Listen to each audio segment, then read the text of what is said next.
कुमाराय नमः स्वाहा। इस मंत्र का उच्चारण कुंवारी कन्याओं को करना चाहिए जिनके विवाह में अड़चन आ रही है, परेशानियां आ रही हैं, बाधाएं आ रही हैं, उम्र हो गई है पर विवाह जुड़ता नहीं है। तो इस मंत्र के जाप से आप अपनी जो मनोकामनाएं हैं उनको पूरा कर सकते हैं। कभी कभी होता क्या है, हमारे कुंडली में दोष है या ग्रहों की कुछ खराब दशा चल रही है, उसकी वजह से हमारे रिश्ते जुड़ नहीं पाते। रिश्ते तो बहुत आते हैं, बहुत सारे लोग आते हैं, देख के जाते हैं, पर क्या ऐसे जो समय है वो हमारे साथ नहीं होता है। तो समय को साथ लाने के लिए ही हम अपने उपायों को शुरू रख सकते हैं। जब आप इस मंत्र का जाप करेंगे, उच्चारण करेंगे, तो आपके विवाह में अड़चनें नहीं आएंगी। विवाह में अड़चनें कब आती हैं? जब आपके ग्रह जो दशाएं होती हैं उनके व्यवस्थित नहीं होने से, यानी उनकी महादशा शुरू होने से ही आपके विवाह में अड़चनें आना शुरू होती हैं। तो कन्याओं के विवाह के लिए इस मंत्र का उच्चारण कन्याओं को करना चाहिए ताकि आपका जल्द से जल्द जो विवाह है वो जुड़ सके और आपके जीवन में भी खुशहाली आ सके। तो इस मंत्र का उच्चारण करिए।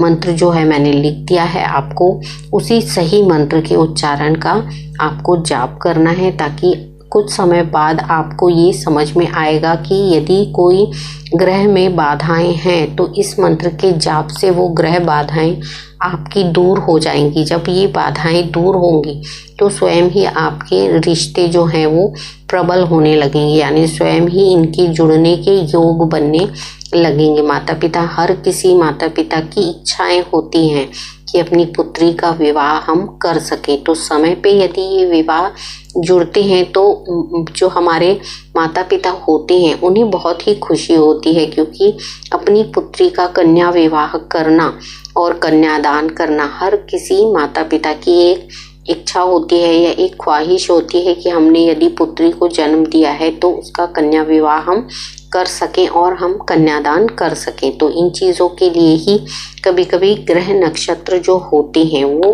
प्रभावी और प्रबल हो जाते हैं, जिससे आपकी कुंडली में कुछ ऐसे दोष आ जाते हैं जिसकी वजह से आपका विवाह जो है समय पे जुड़ नहीं पाता। और जब योग बनता है तो देखिए, योग बनेगा तो तुरंत में आपका रिश्ता भी हो जाता है और आपका जो विवाह है वो भी संपन्न हो जाता है। कभी कभी परेशानियां और बाधाएं इतनी लंबी हो जाती हैं कि कन्याओं की उम्र जो है वो बहुत ज़्यादा हो जाने पर भी रिश्ते जुड़ नहीं पाते। कुछ ऐसे उपाय होते हैं, जैसे माता गौरी जो हैं, माता गौरी की उपासना आपको करना है। माता गौरी को हर शुक्रवार के दिन आप लाल पुष्प चढ़ाइए। आपकी विवाह में अड़चन आ रही है तो माता गौरी को लाल पुष्पों से सुसज्जित करना है। आपको 5 लौंग लेना है और माता आदि शक्ति को समर्पित करना है, माता गौरी को समर्पित करना है। जब आप हर शुक्रवार 5 शुक्रवार तक आप इस प्रक्रिया को दोहराइए। कैसे करना है? आपको एक सुपारी ले लेना है। एक सुपारी को एक किसी पूजा स्थल में रख लीजिए। उस सुपारी पे मौली धागा जो है वो अर्पित करिए। किस तरीके से करना है? सुपारी रख देना है और उनको स्थापित करते हुए मौली धागा आपको ले लेना है और समर्पित करते हुए माता को हाथ जोड़ना है कि हे माता, मैं आपको वस्त्र समर्पित कर रही हूँ। कुमकुम ले लेना है। कुमकुम लगाते हुए माता को विनती करना है कि हे माता गौरी, मैं आपको श्रृंगार कर रही हूँ। जब आप उनका श्रृंगार कर देते हैं, उन्हें वस्त्र समर्पित कर देते हैं, तो आपके लिए जो विवाह के योग हैं वो खुलना शुरू हो जाते हैं। ऐसा आपको 5 शुक्रवार करना है। 5वें शुक्रवार को उनको किसी भी मंदिर में ले जाके, आप शिव मंदिर में ले जाके इनको स्थापित कर देना है शिव जी के समीप। जैसे आपने शिवलिंग जो होता है, शिवलिंग के पास में आपको इनको रख देना है और इनसे विनती प्रेयर प्रार्थना करनी है कि आपके विवाह में जो भी अड़चनें आ रही हैं इन्हें ये दूर कर दें।